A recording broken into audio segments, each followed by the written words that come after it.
My own mother helped my wife and cousin hide their affair, thinking she was protecting me. When the truth came out, I exposed them in front of the whole family and threw them both out of my life for good. Hello Reddit I+ here.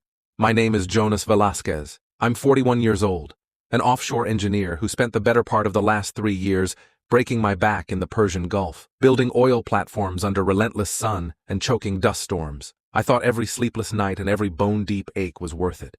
Because back home in Spain, my sacrifice was buying happiness and security for my wife and my mother, or so I believed. 3 years ago, when the company dangled a lucrative contract in front of me, triple my salary, but requiring long stints abroad, I took it without hesitation. My wife Sophia was hesitant at first, but eventually her teary smile and quiet nod sealed it. Go, Jonas. We'll manage here. Take care of your mother. We'll build the future we dreamed of. That future was supposed to be a 2-story house with a small courtyard where my mother, Teresa, could finally plant her roses. Sophia promised me she would keep Mom company, look after her, and make the place a home while I was away. I sent money home every month, enough for the mortgage, bills, groceries, and more than enough for Sophia to live comfortably. I told myself that even though I was oceans away, my sweat and blood were building something real. I couldn't have been more wrong. The call came one Tuesday evening while I was finishing a brutal 12-hour shift on the platform. Sophia's number flashed on my satellite phone. Her voice, soft, cheerful, distant, was the lifeline I clung to. We miss you like crazy, Jonas. Me and your mom, we were just talking about you. Counting down the days, I told her I'd managed to secure 3 weeks of leave and was finally coming home. Her excitement seemed genuine. I let myself believe it. The flight back felt endless. My heart pounded with anticipation of home, the smell of Mom's cooking, Sophia's touch, the comfort of belonging again. And at first, everything looked perfect. Sophia greeted me with arms wide open, kisses warm and desperate. Mom cried, touching my face, saying I looked thinner, overworked. I laughed, held them both. For a fleeting moment, I thought the nightmare of distance was over, but little cracks began to show. Sophia often came home late, dressed elegantly, claiming long nights at the boutique where she supposedly worked. She smelled faintly of men's cologne sometimes. And Mom, normally a worrier, brushed off every concern I raised, diverting conversations whenever I asked where Sophia really was. It was like they were both playing roles in a badly written play, and I hadn't been given the script. My guts screamed at me. One night, after Sophia left for work, I checked the boutique's number online and called. A recording answered, cheerfully announcing the shop closed at 6 p.m. sharp. At 1 a.m., Sophia was still not home. The next day, I found a dinner receipt in her purse.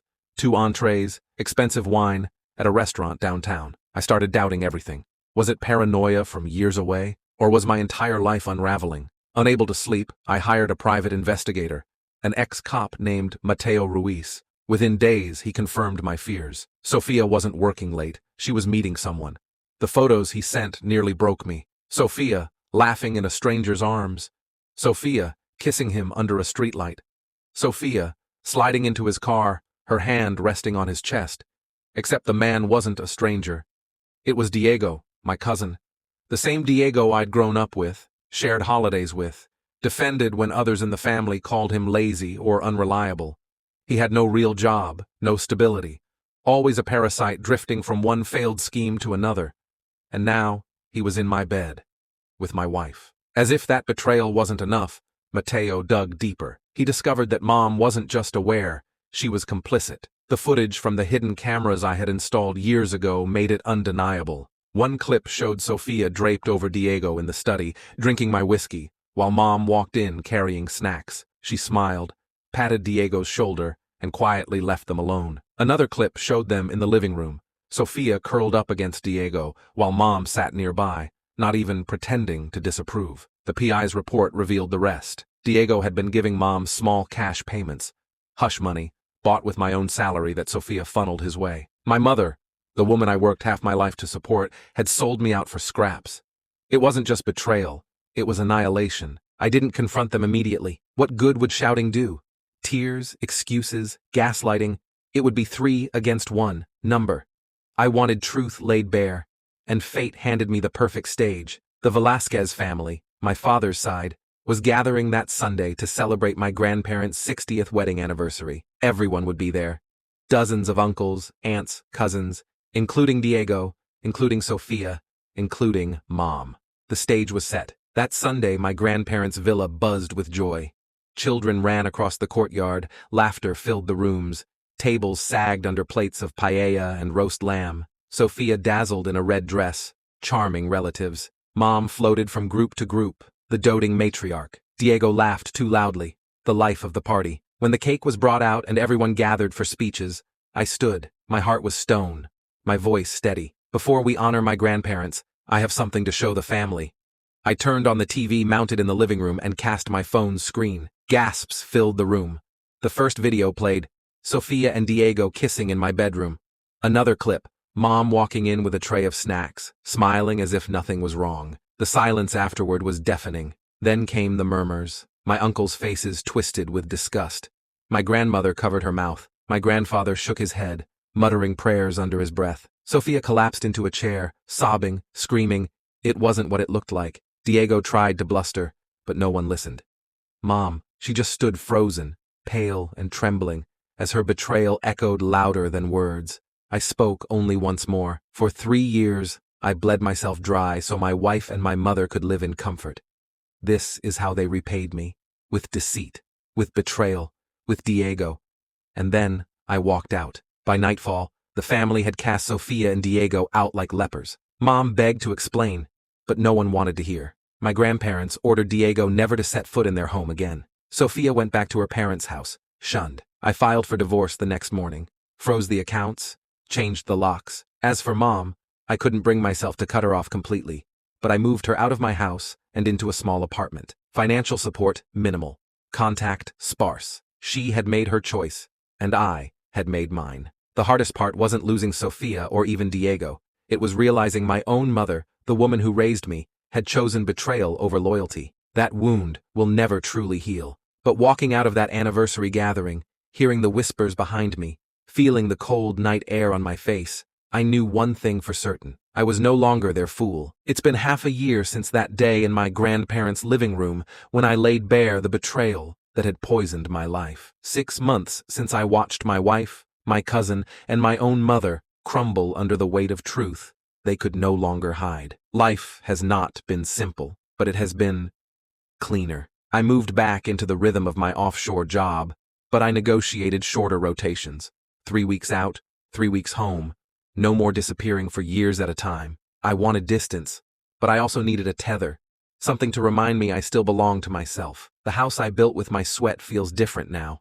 Quieter, emptier. I stripped it down, repainted the walls, tossed out the sheets, burned the robe Sophia used to wear in bed with Diego. Some nights I still wake up furious, my fists clenched, hearing echoes of their laughter in my head. But the walls don't carry that poison anymore. They're mine again. Sophia. The divorce went through faster than I expected. I came prepared, with footage, with proof, with Mateo's reports. Sophia's pleas, her sudden promises to make things right, didn't matter to the judge. She fought for spousal support, but her own lies buried her. In the end, she walked away with almost nothing but clothes and bitterness. She tried moving back with her parents, but her father, an old-school Spaniard who despised dishonor, kicked her out within weeks. Word spread fast in our community.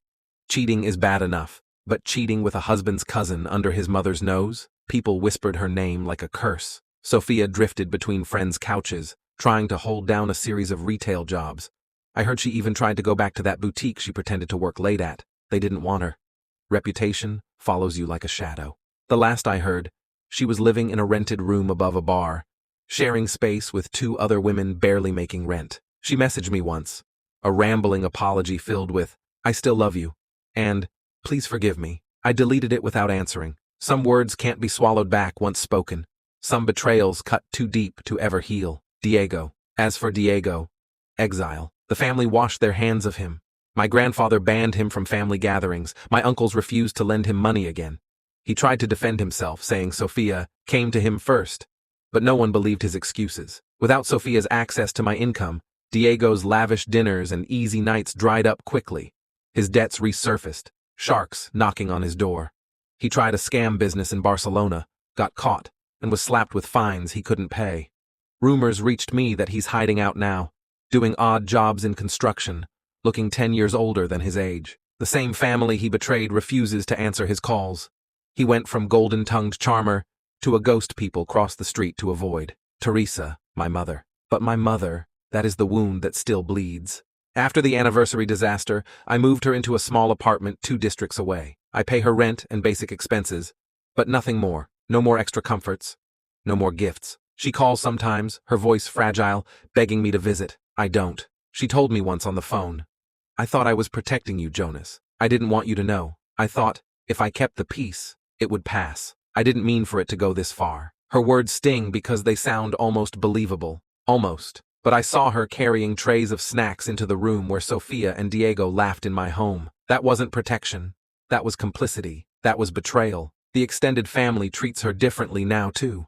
No one says it outright, but they all know she enabled the affair. At gatherings, she's met with polite silence, no longer the warm presence she once was. She's become isolated, a shadow of herself. Sometimes I lie awake, torn between anger and pity. She is my mother, the woman who raised me, who worked herself raw when I was a boy, but she is also the woman who chose to protect lies over her son. I don't know if I'll ever forgive her. As for me, I am rebuilding. It started small. I reconnected with old friends I hadn't spoken to in years. Ashamed of how I had buried myself in work, I picked up running, joined a community group, even started sketching again, something I hadn't done since university. One evening, my cousin Lucia, the one who cried hardest when the truth came out, invited me to a dinner with her friends. That's where I met Elena, a language teacher with quiet strength in her eyes. She didn't know my story, not at first, and it was liberating to speak with someone who saw me not as the betrayed husband, but simply as Jonas. We've been seeing each other slowly,